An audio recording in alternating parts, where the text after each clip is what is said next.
scopes that were manned, and I'm not sure exactly, but I believe that each person at these various scopes had their sector of responsibility, and they reported to the officer that sat at this scope right here,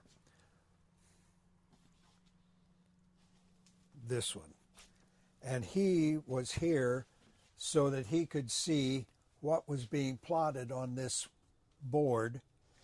And the fellow that did this stood behind the board and wrote with a grease pencil backwards. Okay?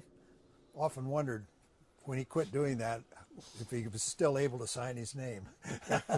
Often wondered. Okay, and up here we are at the radar technician site. Oh, something mission site. This is the guy that turned the radar on. He's the one that tweaked its performance.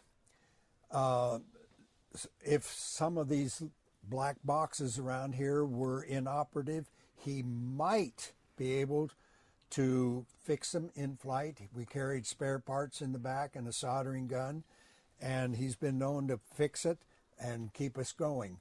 Sometimes he was unable to do that, and we'd have to abort the mission, and a follow-on airplane would come and take over for us. And what was this position? What was his name? Is radar technician. Okay. There were two radar techs.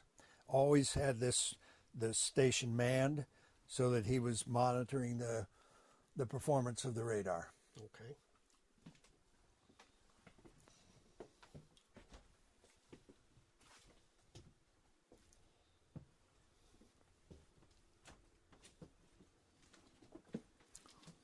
This device right here, you get a good shot of it.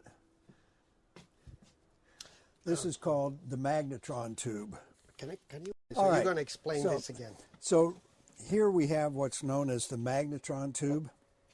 This is what generated the energy that was emitted by the antenna down below, which was the one that looked out and went around in a circle and looked for the bad guys. The radome on the top contained the height finder radar that went up and down. So we could, when we had an intercept to be made, our guys in the back could vector the pilot, tell the pilot what heading to fly to intercept the MiG, and we could tell them what altitude to be at to intercept the MiG. Okay, that's what the two antennas were about. Okay. And this is what generated the energy. Of course, this was, needed protection, so there was a curtain that went around here. Right. A cloth curtain. Yeah. So the times were different back then. Sure. But it didn't seem to. There are no known problems that I know about that the aircrew on this had, but there isn't a doctor alive that will tell you it's a real good idea to go sit 40 feet in front of a radar antenna for 2,000 hours. But it doesn't seem to matter. Okay, up here on this side is the radio operators. And I like to say the radio operator, it isn't here, but the radio operator had the most comfortable chair on board the aircraft. And the reason for that was he's the only guy that did not have a backup. So if we needed him, we woke him up. And the reason we might need him is we could not communicate with the people back on shore. So he had all kinds of radios. He had UHF, he had VHF, he had single sideband, all of that voice. And if his voice wouldn't get through, he could send Morse code. He was able to send and receive at least 25 words a minute. Right. So another quick aside, if he happened to also have an amateur radio license, these radios would operate on the ham frequencies. And if the aircraft commander would allow it, he would, when we were weird places in the world, he would contact some amateur radio operator near one of our homes, and the guys in the back might be able to talk to their wives for a little while we were out flying missions, and they were off. So that was a neat thing. Before cell phones. Before cell phones, yeah. And satellite phones and things. Sure. On this side, we have the navigator station. What we've attempted to do here with a very crude map and one that's taken on water depicts the 5 stations that are off the west coast. Okay, McClellan would be here. So we would be assigned one of these 5 stations. So it was the navigator's job to take us to this spot in the ocean. Of course, there's nothing there. It's just water. It looks like over here, over here, over here. Mm-hmm. So, but that was the coordinate where we had to be. Once we got there, we would fly north for an hour, south for an hour, north, south, over and over and over. Mm-hmm. The whole time, the navigator's job was to keep the radar stabilized on that point. So, when you normally see a radar screen, you normally see the sweep coming out of the center. Mm-hmm. For us, sometimes the sweep might come out of the bottom, it might come out of the top, mm-hmm. depending on where we were on the track. Right. And that the origin of that sweep was always that spot. So the guys knew how to direct the airplane. That's how they did it. Now, he had several things to help him. One of the more common things is a thing called LORAN.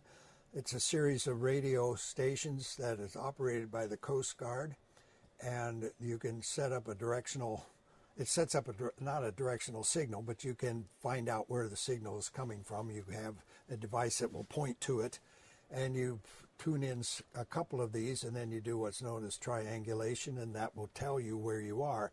And it would put you within a couple of feet of your position. So that was very, very good. Sometimes, depending on radio propagation, that may or may not work. And if they were out and the stars were out, he had a hole there, and he'd shoot a sextant up there, and he would do celestial navigation. In 1972, I was on a trip up to, 73, I was on a trip up to Iceland, and we had a beautiful display of the Aurora Borealis, Northern Lights, but that knocked out our radios. We had no navigation and no communication, actually. So for a while, the celestial was working until we got under a thin overcast, and that knocked that out. Right. So we just kept going, and fortunately, we broke out of, there were some clouds below us, and we broke out of those, and there was the tip of Greenland, so we knew we were right where we wanted to be, and we kept going, and we found Iceland. But that's how recent celestial navigation was actually in use. Right. Okay. Okay. And then up here, we had the forward restroom that actually wash basin and lavatory. There were two, there's at least another one in the back, I believe, at least one. So you could go either here or back there. But from here forward was really where the extra crew was for crew rest and for meals and so forth. Since we were up for 16 hours, or possibly up for that long, we had a whole bunch of coffee, and a couple of them were full of water. But to me, coffee was a no-go item. Right, right. Had to be there. Yes, yes. And of course, this was before microwaves, so we had a hot plate, because once in a while we had some soup, and we had some ovens to heat our sandwiches and such, and a refrigerator. So, you know, that was living. Yeah. And then, of course, a table.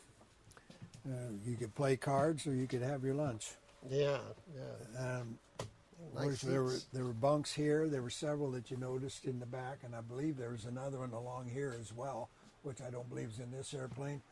And there was another bunk along here, and this one had an upper bunk and a lower bunk, and it was converted into like a couch for takeoffs and landings, and it had the full harness and everything so that you could strap in.